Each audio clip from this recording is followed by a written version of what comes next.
Mais aujourd'hui, on en est toujours à demander de faire des efforts aux particuliers, aux entreprises, à essayer d'être pédagogue. Il n'y a aucune campagne qui existe en France pour demander vraiment des choses précises. Est-ce qu'aujourd'hui, quand on ne veut pas atteindre jusqu'à 10% d'économie d'énergie et qu'on ne fait que des petites demandes, ça ne revient pas juste à mettre un cierge à l'église? Alors, encore une fois, hein, je pense que au cours de l'été, le travail qui a été mené, qui est en train d'être mené par les pouvoirs publics, moi j'ai assisté à des groupes de travail en juin et en septembre, c'est quand même pas du tout la même ambiance. Il y a eu beaucoup de progrès. Par contre, l'idée, c'est quand même de cibler dans un premier temps les entreprises et les collectivités, et c'est la même idée pour le signal EcoWatt. Le signal EcoWatt, il existe depuis un certain temps, vous l'avez dit, et on a tendance à penser que ça peut être que pour les particuliers, mais ce n'est pas du tout le cas. Il y a beaucoup de leviers qui sont dans les entreprises, et notamment dans les bâtiments. L'objectif, ce n'est pas que les industriels baissent la production de biens. L'objectif, ce n'est pas de toucher l'économie.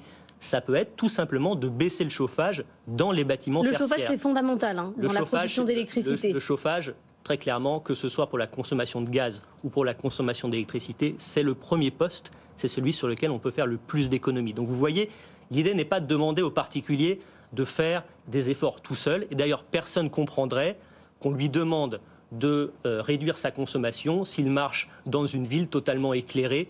Je veux dire, il y a un certain nombre de choses, y compris symboliques, qu'il faut faire et qu'il faut demander en premier aux entreprises et aux collectivités. Mathieu, vous disiez que le redémarrage des réacteurs était évidemment essentiel pour passer l'hiver prochain. Le PDG d'EDF hier disait qu'il était confiant dans la tenue de son calendrier. Vous, dans vos scénarios, vous l'êtes beaucoup moins. Alors pourquoi? Vous pensez qu'EDF est trop optimiste dans ce calendrier de redémarrage des réacteurs? Alors, je ne sais pas si EDF est trop optimiste, mais RTE, c'est un gestionnaire de réseau, donc c'est par définition un être prudent. Voilà. Nous, on doit se confronter à une probabilité de ce que sera l'hiver, et on sait, en appliquant des lois statistiques, que même si on souhaite remettre en service tous les réacteurs, il y a souvent un certain nombre d'aléas qui se produisent, plus un programme de travail industriel qui est considérable à faire sur les réacteurs nucléaires. Je rappelle qu'on est à la fois dans une situation où il y avait de manière structurelle un grand carénage du parc à faire, des changements de gros composants sur les centrales pour prolonger leur durée de vie, notamment celles qui approchent la durée de 40 ans. Donc ça, c'est structurel, et on sait que le pic de cette activité, c'est entre 2020 et 2025. En plus, ça a été désorganisé par la Covid et notamment le premier confinement. Et cerise sur le gâteau, si j'ose dire, l'année dernière a été identifié dans un certain nombre de réacteurs un défaut de corrosion. Sur les réacteurs les plus récents, des réacteurs ont été mis à l'arrêt pour contrôler. Alors, il y en a certains qui sont touchés, d'autres non, mais c'était légitime de faire ce contrôle sur tout le parc.